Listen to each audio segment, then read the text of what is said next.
Thank you, thank you. This is Glenn Davis from Lenexa, Kansas, and as such you can see I'm wearing my Kansas shirt today. It says Kansas down here and has our state motto on the top of the shirt. Yep, that's right. If I only had a brain. We're proud of that motto here in Kansas. And it's been about a year since I made a video now. And if you've seen any of my past videos, actually they're pretty low quality. It's not that I don't want to make a high quality video. I do want to make them higher quality, but there's, because I would get more views if I made a higher quality video. That's the reason I want to. But there's also reasons that I don't. The number one reason is I'm just, pretty much technically unsophisticated. And the second reason is I just don't feel like doing that much work. Now, to give you an idea how technically unsophisticated I am, one time I was out and I had to ask an Amish guy to help me with my iPhone. Well, I do have an idea to get more viewers. What I'm going to try to do, I created a clickbait. Do you know what clickbait is? It's a picture that, I'm not going to use my own picture, but a picture that people are more apt to click.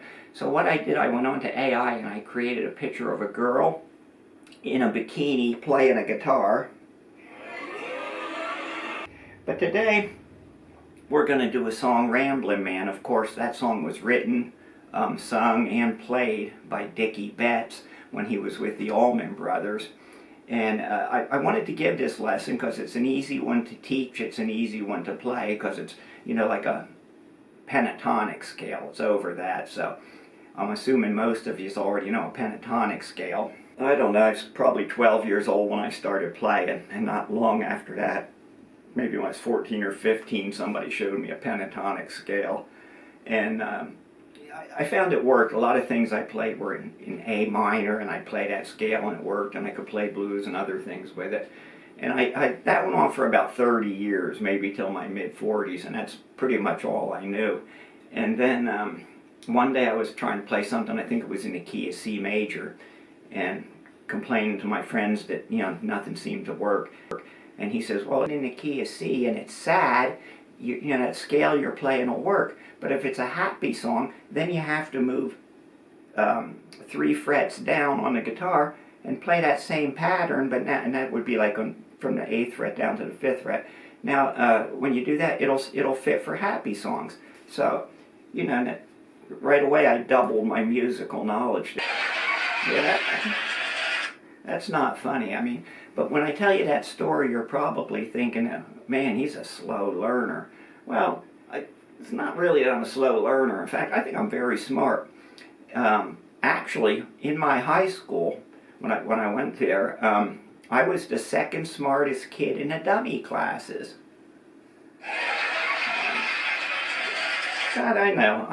And I really didn't put much effort in to achieve that either. Of course, to be fair, nobody else in the dummy classes was putting much effort in either. I guess we just weren't academically competitive. Anyway, the really cool thing, though, about being in the dummy classes, and a lot of people don't realize this, is that everybody has such low expectations for you, and no matter how low they would put their expectations, we were always able to meet them. Now, the bad part about being in dummy classes is, I was an F student, we were all F students. But when you're in regular classes, you can get an A or a B, but it doesn't stop there. They differentiate in between there. Like you could get an A, you could get an A plus, you could get a B, you could also get a B plus. But when you're in dummy classes, all they do is they give you an F. They don't. Yeah, they never give you an F plus or an F minus, and I felt cheated because even though I was making Fs, I know I've told you this before, I think I was a high F student, and I think I should have had an F plus. I remember one time I complained to my math teacher that I didn't deserve an F, and he said, yeah, I know, but there's no lower grade. Anyway, let's get on to the song today. I'm gonna play it through once and just show you the main parts, And after I do that, then I'll move the camera up closer so you can see the frets real good, and we'll go over a detailed lesson. And when all that's done and the lesson's done, I'm going to tell you a couple jokes at the end of this if you want to stick around to hear them. Okay, hang in there. Okay, let's take a crack at this. First of all, there's only 5 chords in this song, and if I'm playing on the 3rd fret, that's a G. If I play this position, I'm playing a C. Down on the 1st fret, I play an F. On the 5th fret, it's always a D, and an E minor on the 7th fret. So the 5 chords in this song are G, F, C, D, and E minor. Okay, I won't show you those again. I'm going to play through it. And the song starts out with this little lick in the beginning. It goes...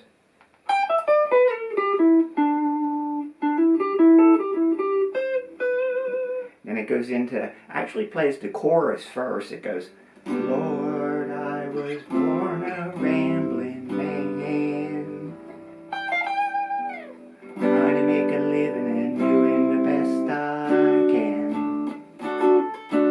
When it's time for leaving, I hope you'll understand. I was born a rambling man. And then it goes into the first verse that goes, my father was a gambler down in Georgia, wound up on the wrong end of a gun, and I was born in the backseat of a Greyhound bus, heading down Highway 41. Then it goes into the first little lick that's like a prelude into the main solo. It starts up here and goes.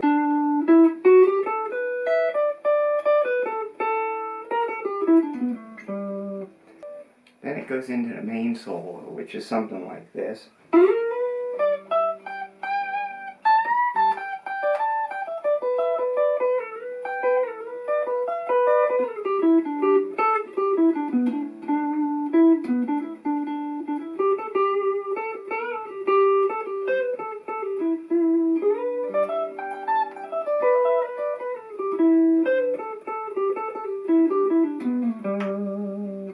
Hey, I'm Glenn Davis. I'm back, and I moved up closer now so you can see everything. Again, if we play a G up here on the 15th fret, I go down where I'm in an E position, I call that. But so it's like an E minor pentatonic, but that's also a G major pentatonic, and that's what we're going to be playing over. But I'm playing, instead of hitting things down here, hit them in a little different place. But here it is. It's, well, starting with the, I'll go on a A note.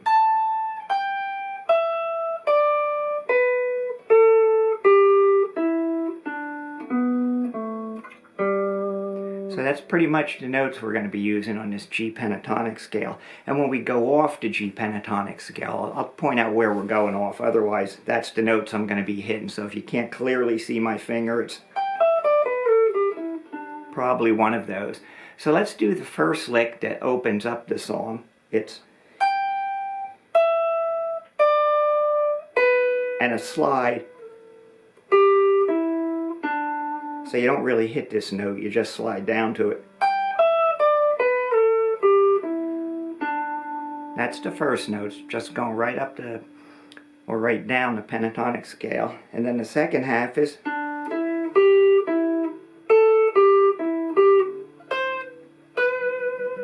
and there's a C note. So of course C is the 4th note of a major, G major scale, but it's really not in a pentatonic. I said I'd point that out. So here it is.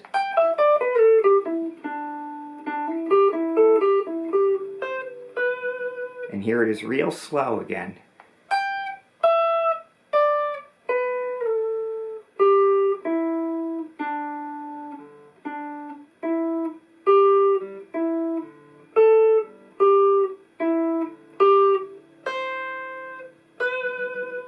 That's the opening lick. Now the next lick you hear is I call the prequel to the first solo. And it starts here on a D note, 12th fret. And we go, the first 6 notes are like this. And then come down with your index finger for the 6th note. So it's, and I do that, and by the way, you can see that's a G here, so if I back up 1, that's the 7th note of a G major. I like the 4th note. The 4th and the 7th aren't really in a pentatonic scale, but they get played anyway. So,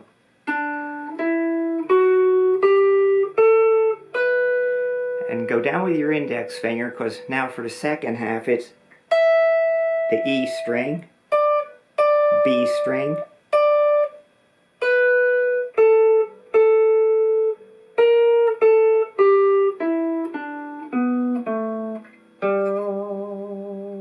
okay, so there's the notes for it. So that part there, that's, I call the prelude to the solo, is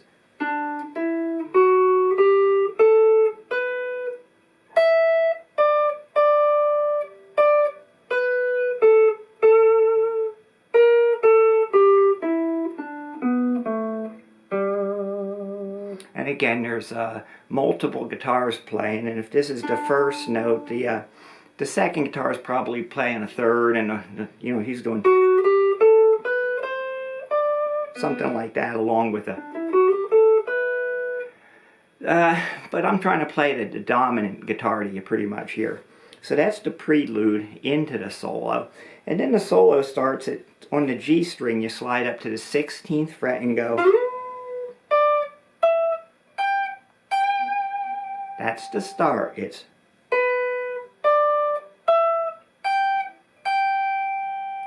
then it goes. There's 4 sets of 3 notes you clearly hear. It's 1, 2, 3, 1, 2, 3, 1, 2, 3, and so that's 4 sets of 3. And but actually there's another note in there if you listen real close, and I can't play it as quiet as Dickie Betts plays it, but I put it in there and I still think it sounds neat. So it's really 3, 3, 4, and 3, and it's like this.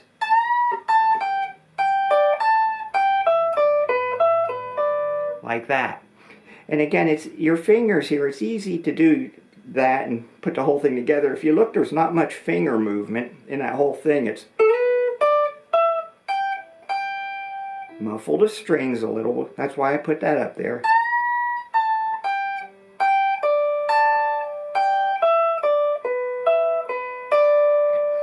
And then we go into the slide right away. It's starting on the G string, and the fingers are already in place. You go down 2 frets, up 2 frets, and hit an E, then down 2 frets, up 2 frets, and hit a B. By B, I mean a B string, not a note. So it's after we do.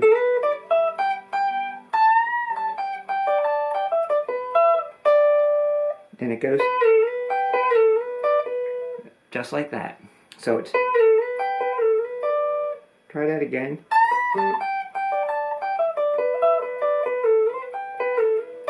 And then it goes into the next part. After that, you do the slides. It goes the G string,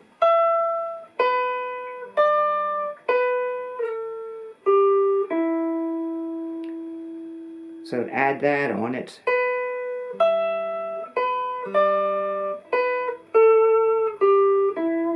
not really hitting this one, just sliding down to it. So it's, let's see.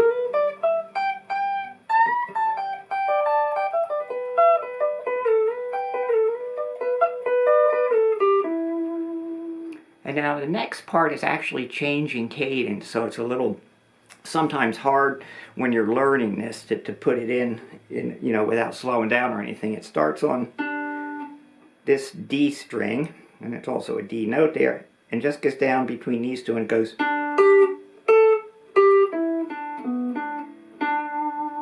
You got that? It's.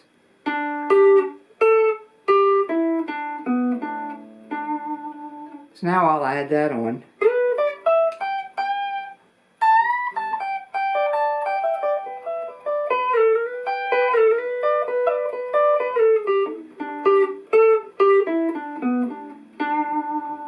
So that's the next part, and then it goes. Got it? So we just went.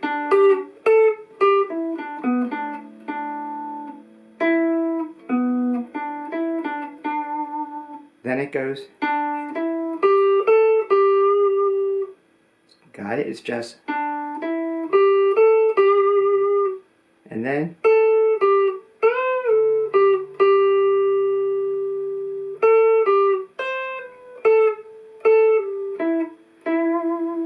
Okay, now I'll play that whole thing slow for you again and hope you can pick this up. It's.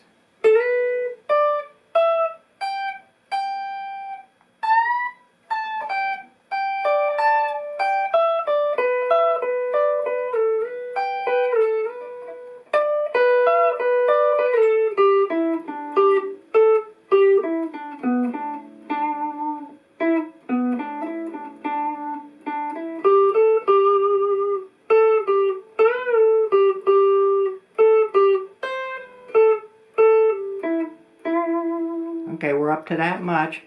Then we end the thing by going back to where, almost like we started up, slide up to the 16th fret, and then hit it twice. Then this note.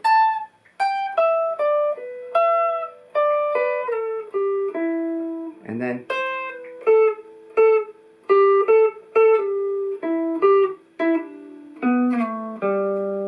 I'll try and play that slow for you.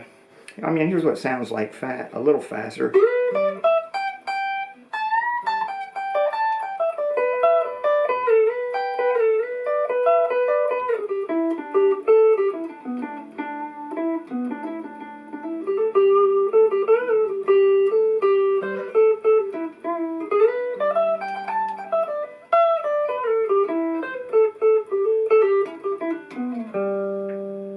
Okay, so that's what we're doing. And that last part was, I'll do it real slow.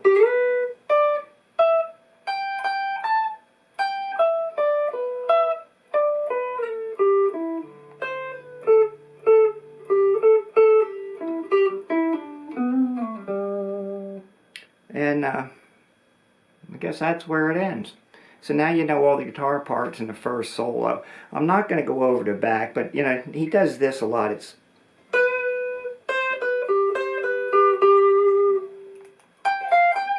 and he's doing that in on different octaves, but it's all the same.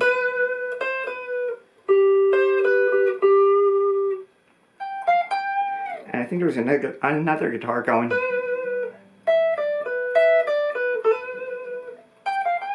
Same time the guitar is going. Two guitars that sound sort of like.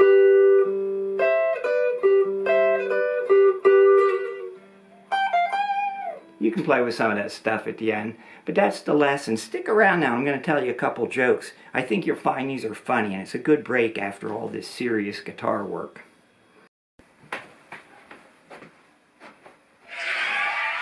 Okay. Back again. I know I promised you a couple jokes. Well, I used to be a bartender, and one time when I was tending bar, there was these two girls in the bar. One just happened to be a blonde, and one happened to be a brunette. And I could eavesdrop on them a little bit. And I heard the brunette say to the blonde, "Gee," she says, "I think Christmas is going to fall on a Friday this year." And the blonde says, "Oh my, I hope it's not Friday the 13th.